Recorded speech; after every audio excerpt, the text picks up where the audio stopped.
Queridos irmãos e irmãs, hoje a igreja celebra a solenidade da Epifania do Senhor e proclama para nós o Evangelho de Jesus Cristo segundo São Mateus, capítulo 2, versículos do 1 ao 12. Essa palavra Epifania vem do grego e significa manifestação, revelação.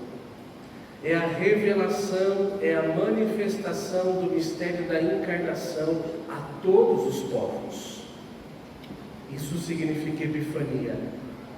Jesus, que se encarnou no seio da Virgem Maria, se revelou a todos os povos.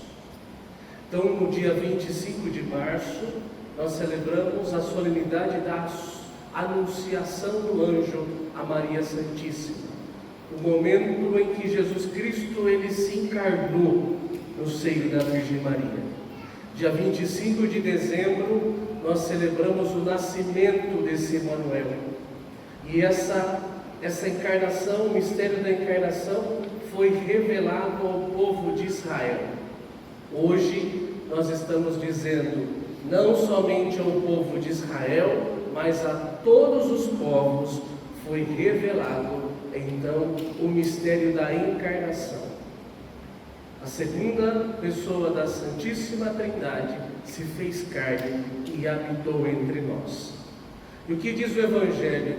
Diz que os magos do Oriente foram conduzidos por uma estrela e chegaram à cidade de Jerusalém.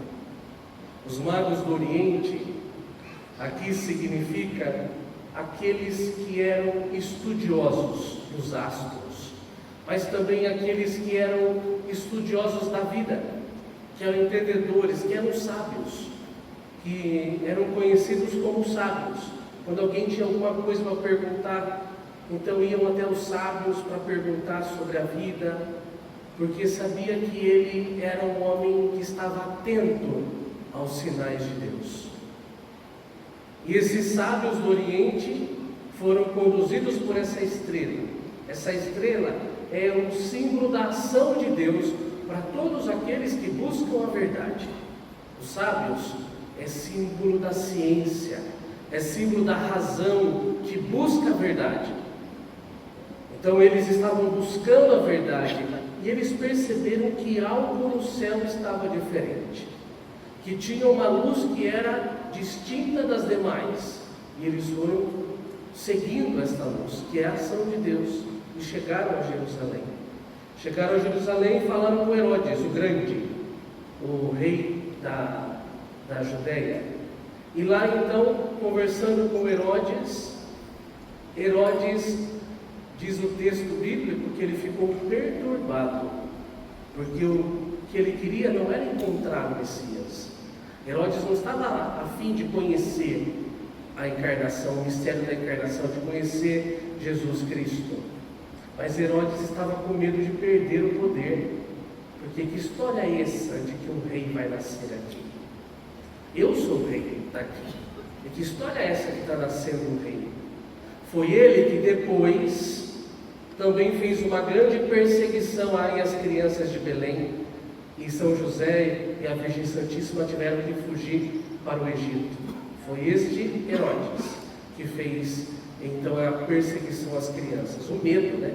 O medo de perder o poder, o medo de perder o status, o medo de perder a força. Então, por isso, ele até foi consultar os mestres da lei, perguntando, mas aonde será que vai nascer o Messias? E falou para os magos do Oriente, quando vocês encontrar, vem falar para mim, porque eu também quero ir encontrar com o Messias. Mas era mentira. Ele não estava preocupado em encontrar, ele estava querendo matar o menino, isso sim, mas não estava querendo encontrar. É o que a tradição, ela lembra que esses magos foram chamados de Gaspar, Melchior e Baltazar, né, que nós temos aí no nosso presépio, os três que ofereceram 3 presentes para Jesus. Qual foram os presentes? Ouro, para manifestar que Jesus Cristo é rei. e ele, como rei, ele merece ganhar como presente o ouro, incenso, que é o incenso que nós utilizamos para dizer que Jesus Cristo é Deus. Então nós podemos entender assim também que Jesus Cristo é divino, ele é verdadeiro homem, mas também verdadeiro Deus, então que é Deus. E a mirra é um perfume que era passado antes de enterrar os defuntos, para manifestar que Jesus Cristo também ali já foi uma prefiguração, podemos ver assim, como uma prefiguração de que um dia Jesus ia ter uma morte redentora, que pela morte de Cristo nós receberemos a salvação. Então entregaram esses 3 presentes aí para Jesus, e eles seguiram, porque os mestres da lei falaram que era na cidade de Belém que o Salvador deveria nascer. Citaram até um versículo do profeta Miqueias, capítulo 5, versículo 1: E tu, Belém, terra de Judá, de modo algum és menor entre as principais cidades de Judá, porque de ti sairá um chefe que vai ser o pastor de Israel, meu povo. E aí eles seguiram. Quando eles viram a estrela novamente e viram o menino com a sua mãe, eles sentiram uma alegria muito grande. A alegria daqueles que buscam a verdade e aí então encontram a verdade. Eles buscaram a verdade, encontraram a verdade, por isso sentiram muita alegria. E aí o que nós aprendemos, meus irmãos e minhas irmãs, com os magos do Oriente? Aprendemos que nós também não podemos parar, que nós devemos continuar até a nossa entrada no céu. Nós não podemos parar na vida. Às vezes nós passamos por algumas situações que faz com que a gente fique estático.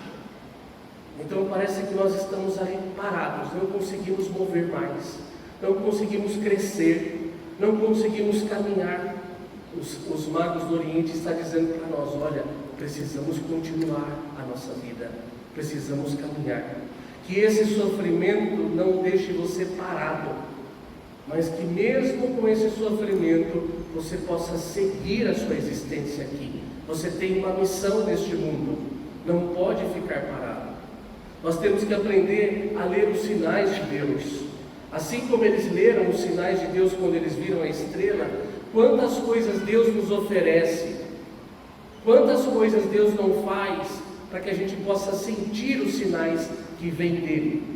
E às vezes a gente não enxerga, às vezes a gente enxerga aquilo ali como mais algo ordinário que aconteceu na nossa vida, mas não, é a presença do Senhor que está dizendo para nós que está junto de nós, a sua ação está conosco. Peçamos a intercessão de Nossa Senhora. Rogai por nós, Santa Mãe de Deus, para que sejamos dignos das promessas de Cristo. Amém.